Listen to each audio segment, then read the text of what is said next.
Welcome back. In our previous lecture, we walked through Descartes' method of doubt. We saw how Descartes, living in a time of enormous intellectual upheaval, tried to rebuild knowledge from the ground up. He doubted his senses, his memory, and even his reason, pushing skepticism as far as it could go until he arrived at something he could not doubt: the fact that he exists as a thinking thing. From there, he built back up. He established the existence of God, and through God's perfection and goodness, he was able to trust that the external world exists, and that his senses, when used properly, are reliable. Now, I want us to step back and notice something about what Descartes did, and this thing will frame our entire discussion. When Descartes went through his method of doubt, what was the first thing he doubted? His senses, his body. He could doubt that he had hands, that he had eyes, that he was sitting by a fire. He could even entertain the possibility that his entire body was an illusion. But the one thing he could not doubt was that he was a thinking thing. And from this, he concluded, "I think, therefore I am." He concluded that he exists as a thinking thing. Notice what that means for how Descartes understands the human being. If I can doubt that my body exists, but I cannot doubt that my mind exists, then the mind is more certain, is more knowable than the body. The mind is more fundamental. The body, for Descartes, is secondary. In fact, Descartes came to view the body as a kind of machine, something extended in space, or something that operates according to physical laws, but also something that is not essential to who we are as human beings. Who we are, fundamentally, are minds. We are thinking things. This is one of the most consequential moves in the history of philosophy, because what Descartes has done is split the human being into two. On one side, there is the mind, the seat of reason, thought, and certainty. On the other side, there is the body, a physical machine that can deceive us through its senses. And this split shaped the entire philosophical landscape that followed. After Descartes, two major camps emerged: the rationalists and the empiricists. And one way to understand the difference between them is to ask a simple question: what kind of being is a human being? The rationalists follow Descartes. They hold that the human being is fundamentally a mind, a rational being. The body is real, they say, but it is secondary. It is, in a certain sense, a machine that the mind inhabits and uses. Knowledge, according to the rationalists, is ultimately grounded in reason. The truths that matter most, the truths that are certain, are truths of the mind, not truths of the senses. The empiricists, on the other hand, see things a bit differently. They argue that we are not disembodied minds floating above our bodies, so to speak. We are embodied beings. We are animals, sensing creatures who encounter the world through our bodies first. Knowledge, in their view, does not begin in reason. It begins in sense experience, in what we see, hear, touch, taste, and smell. For the empiricists, the body is not secondary. The body is where knowledge starts. And so the question that stands behind the debate between the rationalists and empiricists is ultimately a question about us. What kind of beings are we? Are we minds that happen to be in bodies and happen to have bodies? Or are we bodies, animals, that happen to be able to think? The answer to this question shapes really everything in philosophy. It shapes how we understand knowledge, how we understand truth, and even how we understand ourselves. With this in mind, we'll turn to the first of the major empiricists, John Locke. Locke was a 17th century English philosopher, and his central claim is this: the human mind, at birth, is a tabula rasa, a blank tablet. But what does this mean? It means that when we are born, there is nothing written on the mind. There are no ideas already built into us. We do not come into the world knowing anything. Everything we know, every single idea we have, comes to us through experience. Now, this seems to oppose the doctrine of innate knowledge. Some philosophers, including those in the rationalist tradition, held that certain ideas are innate, meaning that we are born preloaded with certain knowledge.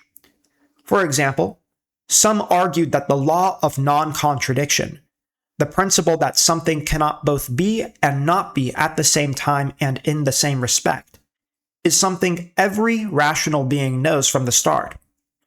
Or take the principle of causality, the idea that every effect has a cause.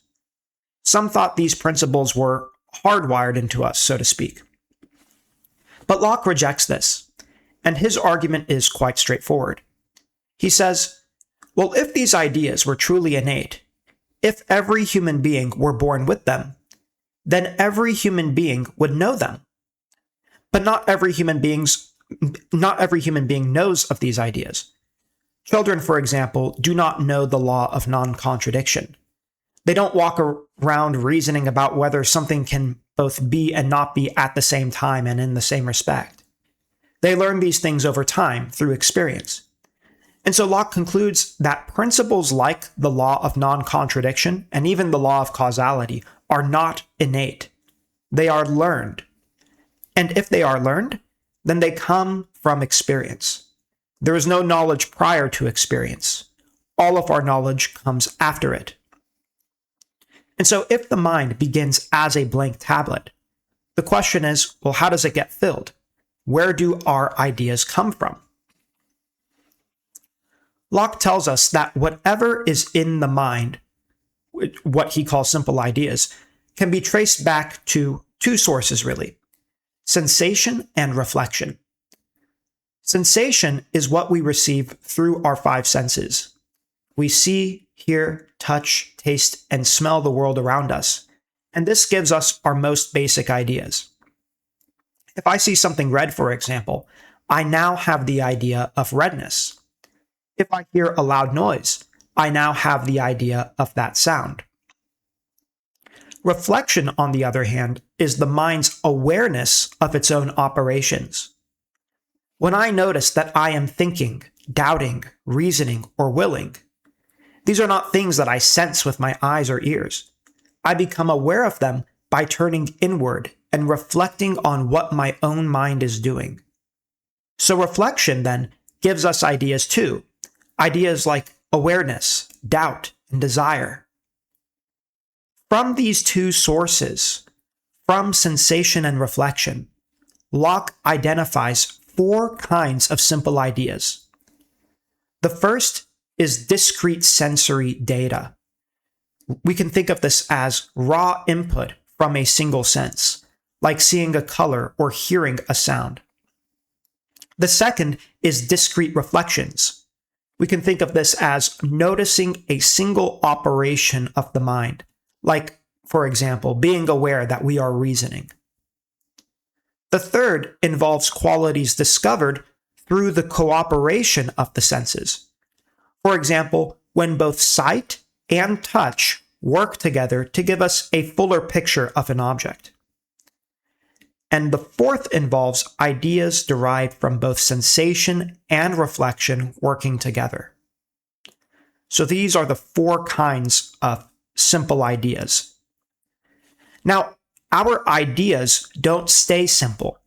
We combine them. We separate them. We rearrange them. And in doing so, we form complex ideas.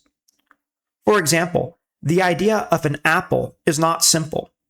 It is a complex idea formed by combining the simple ideas of a certain color, shape, texture, taste, and smell.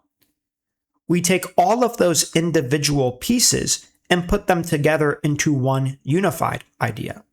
Like, for example, the apple is red. I have two simple ideas, apple and red, that I'm combining together. Or again, the apple is round. Again, I have two simple ideas that I am combining together, apple and round. But here is where Locke says something very important, something with real consequences. He tells us that we cannot know the real essences or the whatnesses of things. Now, why is that? Well, it's because we do not sense essences or whatnesses. We don't see appleness or humanness with our eyes. And since reflection is done by reflecting on what the senses give us, and since the senses do not give us essences, it follows that reflection cannot reach them either. We are limited to the qualities of things, the way things appear to us, but not what things are in themselves. This brings us to one of Locke's most well-known contributions, the distinction between primary and secondary qualities.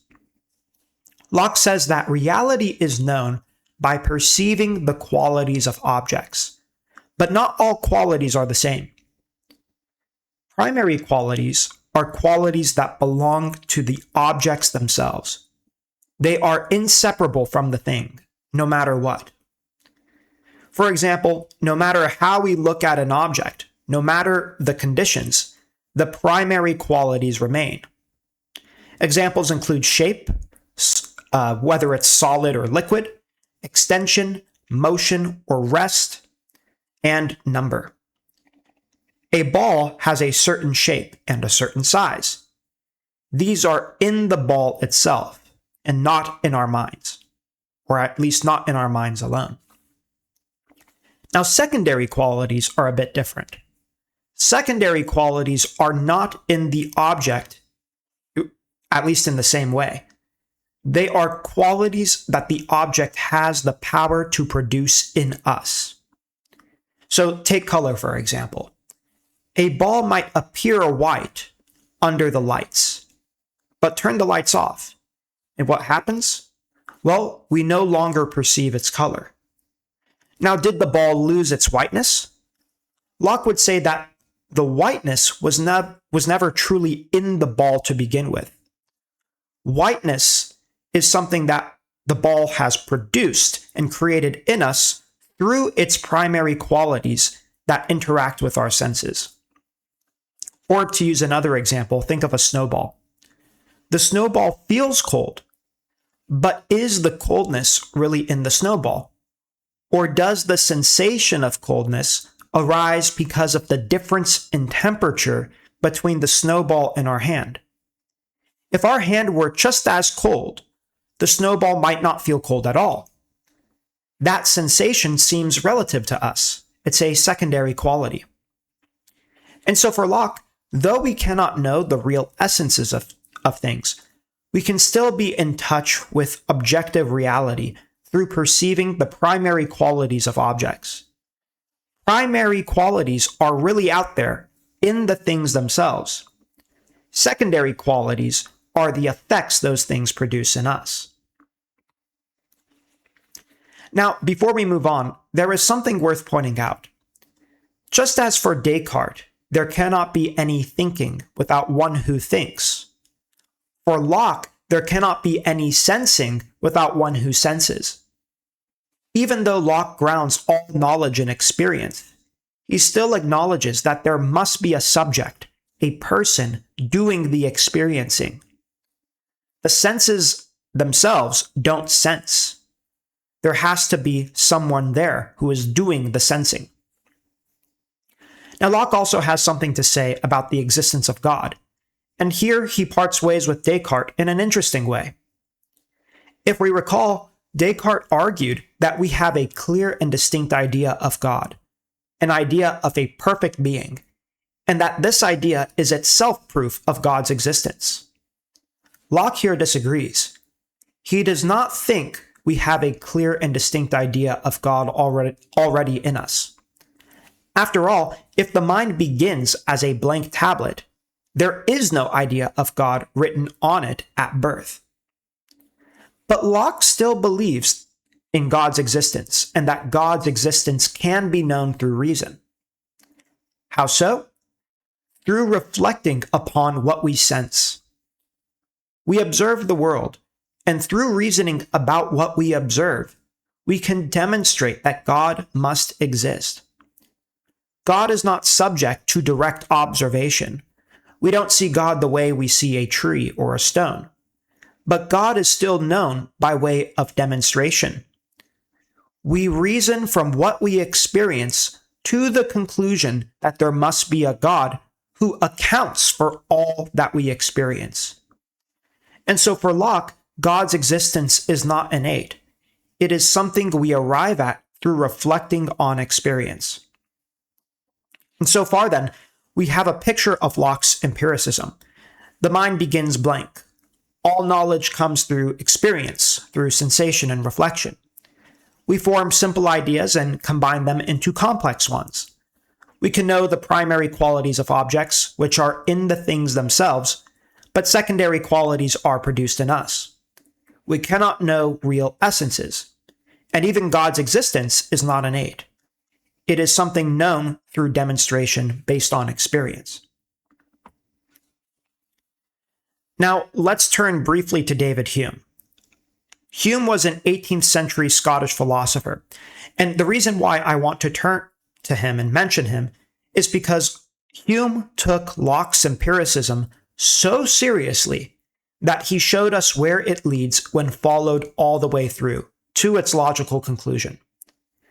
And where it leads is not something that we might expect. So Hume will agree with Locke that all knowledge begins from sensation, from the senses. He sharpens the picture by telling us that the content of the mind can be reduced to two kinds of perceptions: impressions and ideas. When Hume mentions impressions, he means the original vivid sense data, what we experience in the moment. Ideas are the copies or faded memories of those impressions. And Hume's key claim is this: there can be no ideas without impressions. Every idea must trace back to some original sensory experience. If it cannot, then the idea is meaningless. But here is where things get a bit serious. Hume turns his attention to something absolutely fundamental to how we understand the world: the law of causality. He says that A causes B all the time, right? And that's something that we say, I should say. We say that A causes B all the time, right? For example, the cue ball will strike the 9 balls if you're playing the game of pool, and the 9 balls move. And so we say that the cue ball caused the 9 balls to move. But Hume asks, what did you actually perceive? You perceived the cue ball moving. You perceived it making contact. And then you perceived the balls moving afterwards. But did you perceive the causing itself? Did you see, hear, touch a necessary connection between the two events, the original ball moving and the other balls moving? Did you see that event? Well, no, you didn't see the event itself. You perceived one event and you saw that another event followed after it. That's it. We did not perceive the connection between those two events. And just because one thing follows another, Hume says, it does not logically follow that the first thing caused the second. Right? For example, if you had red socks, let's say, and you took a test wearing those red socks and you passed, the red socks aren't necessarily the reason why you passed the test, right? So even though one event, you passing the test, followed from wearing the red socks, there is no connection between the two. And so what we call causation then is not something we perceive. It's something we assume based on habit, based on custom, based on the fact that we've seen this pattern repeated over and over again. But repetition does not give us certainty. It gives us expectation. and expectation is not the same thing as knowledge. Now, think about what this means. If we cannot know causation with certainty, then we seem to be in a bit of trouble. Why is that? Because so much of what we claim to know depends on our knowledge of causes. For example, science relies heavily on cause and effect. The scientist says, this drug caused the patient to recover. This chemical reaction caused the explosion. This force caused the object to accelerate. But if Hume is right, if we never actually perceive the causal connection, and our belief in causation is just a habit of the mind, then the foundation of scientific knowledge is not as solid as we thought. In taking Locke's empiricism seriously, Hume has shown that it leads to a kind of skepticism, a skepticism that undermines the very science that empiricism was supposed to support, and a skepticism that Descartes already sought to refute. And so Hume also applies this reasoning to the question of miracles. So he takes this a step further. He defines a miracle as a violation of natural law, where natural law is established by repetitive, uniform experience. Now, since all of our experience conforms and confirms the uniformity of nature, and a miracle, by definition, would break that uniformity, Hume argues that the natural explanation is always more probable than the miraculous one. And since it is more reasonable to go with what is more probable, it is never reasonable, in Hume's view, to believe in a miracle. And so what Hume shows us is this. If we accept the empiricist starting point, that all knowledge begins and ends with sense experience, and if we follow that starting point honestly and rigorously, we actually lose our certainty about causation. We lose our ability to ground scientific knowledge. And we even lose the rational basis for believing in miracles. Hume took Locke seriously, and in doing so, he revealed the consequences of empiricism when it is pushed to its limit. This leaves us with a real problem. The rationalists, following Descartes, gave us certainty, but at the cost of separating us from our bodies and from the sensible world. The empiricists, on the other hand, following Locke and Hume, grounded us in experience, but they did so at the cost of losing certainty about things as fundamental as causation. The question I want to leave us with is the one that we started with. What kind of beings are we? Are we fundamentally minds that happen to have bodies, or are we fundamentally bodies, animals, that happen to think? And I want us to notice why this question matters beyond mere epistemology. It matters because the answer does not just shape how we understand knowledge. It also shapes how we understand ourselves. And if it shapes how we understand ourselves, then it sets the entire foundation for ethics.